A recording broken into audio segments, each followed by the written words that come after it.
হচ্ছে আমার গোপাল। এবার রাধারানীর জন্মটা কিভাবে হলো শুনে রাখুন। রাধারানীর কিভাবে জন্ম হচ্ছে, একটি স্বর্ণ আকৃতির ডিম্ব সরোবরের তীরে ভাসতে ভাসতে যাচ্ছে। কেন সোনার ডিম তো আর কখনো হয় না, সোনার ডিম নয়, স্বর্ণ আকৃতির ডিম্ব পদ্মফুলের উপর দিয়ে ভাসছে। তা রাজা বিশ্ববাবু চিন্তা করলেন দেখতে হবে তো জিনিসটা কি। রাজা বিশ্ববাবু করলেন কি, সাঁতরে সাঁতরে গিয়ে সোনার ডিমটা তুলে নিয়ে এসে কীর্তিদার হাতে দিয়ে বলছে, কীর্তিদা এটা সচেতনে রাখো তো, একটু যত্ন করে রাখো।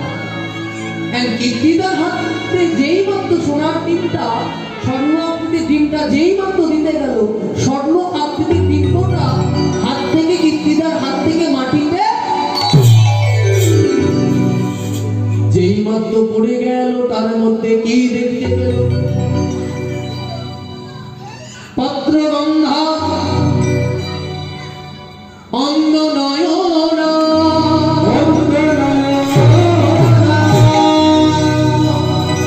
একই কন্যা। ভক্তমণ্ডলী, ভক্তিমতী মায়েরা, লক্ষ্মীর চিহ্ন যুক্তা অন্ধ নয়না পত্রগন্ধা এক কন্যার জন্ম হয়ে গেল।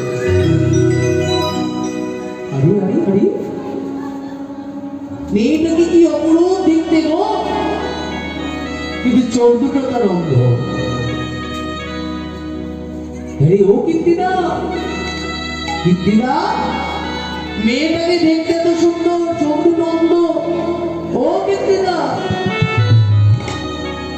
মেয়েটার জন্ম হয়ে গেছে, এবার কি নাম নেওয়া যায়? মেয়েটাকে তো দেখতে যেতে হবে। সবাই যাচ্ছে, কই রে যশোদা, কই রে যশোদা, কই রে যশোদা। তোর মেয়ের একটা খুব ফুটফুটে মেয়ে হয়েছে রে, কি অপূর্ব তাকে দেখতে, কিন্তু চোখ দুটো তার অন্ধ। কীর্তিদা, ও কীর্তিদা, কথা বলিও রে সই, আহা বলিও রে সই। দেরি করিস না, কানে কথা কিছু, আহা বলি কানে কথা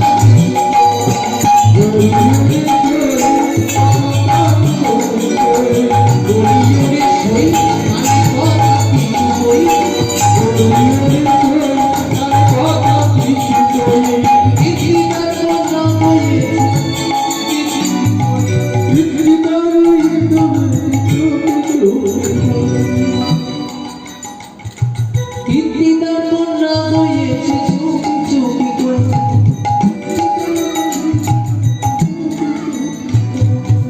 বলিও রে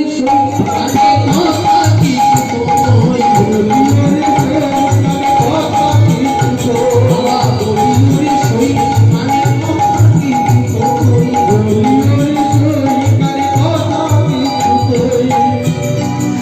আরে আরে আরে, মেয়েটাকে যে দেখতে গেলি, কিরকম দেখতে রে, শুনবে তো হবে। যেই মাত্র বলেছে মেয়েটাকে দেখতে যাবো, গোপাল অমনি আচরণটা ধরে বলছে, বাচ্চারা যা করে না, আমি যাবো আমি যাবো, বাচ্চারা যা করে, মানে গোপাল যদি না যায়, রাধার গায়ে যদি স্পর্শ না করে, রাধা তো অন্তরের মধ্যে হবে না। বলছে এই গোপাল, যশোদা বলছে গোপাল রাজার বাড়িতে নিয়ে যাবো বলে কথা, আমি যাবো, কিন্তু তুই তো বাবা চুরি করে খাস, তুই সেখানে গেলে তুই যদি চুরি করিস। গোপাল বলছে আমি চুরি করবো। সখীরা বলছে, ললিতা বিশাখা বলছে, এক কাজ কর না, ছেলেটাকে কোলের মধ্যে তুলবি, কোল থেকে নামাবি না, তাহলে তো চুরি করতে পারবে না।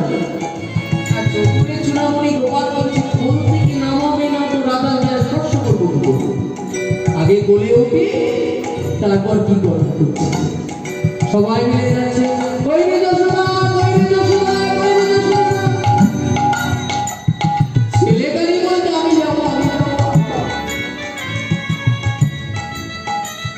মায়ের গলায় ছিল একটা মতি দিয়ে গাঁথা একটি মালা গোপাল বলছে কোল থেকে আমাকে নামাবে না তাই তো চলো আর মা করেছে কি গোপালকে রেখে দিয়ে বলছে তুই বাবা এক্ষুনি থাক আমি এক্ষুনি চলে আসবো আর যেই মাত্র রেখে দেয় বলছে না আমি যাবো সবাই বলছে এক কাজ কর গোপাল যখন কান্নাকাটি করছে তাহলে কোলে কোলে নিয়ে যা কোলে কিন্তু তুলবি কোল থেকে নামাবি না চতুরের চূড়ামণি গোপাল মনে মনে ভাবছে গোপাল মনে মনে ভাবছে কোল থেকে নামাবে না তো ডাকার গায়ে কষ্ট করবো কেমন হবে মায়ের গলা ছিল মতি দিয়ে গাঁথা একটা মালা গোপাল কি করেছে ছোট্ট ছোট্ট দাঁত তো সেই দাঁত দিয়ে সুতোটাকে যেই মাত্র কেটে দিয়েছে মুক্তগুলো ছিঁড়ে গড়া করে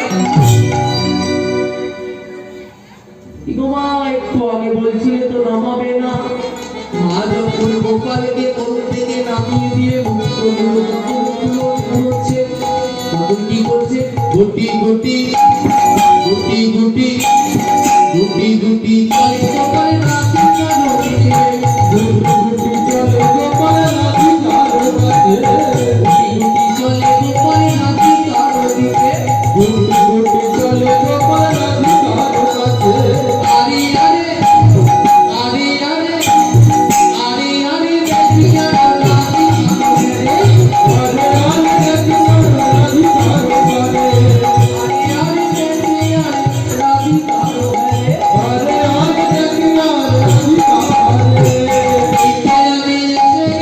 ইকায়ামি এসে গেছি ইকায়ামি এসে গেছি ইকায়ামি এসে গেছি কথা দিয়েছি ইকায়ামি এসে গেছি কথা দিয়েছি ইকায়ামি এসে গেছি নিকটে চলে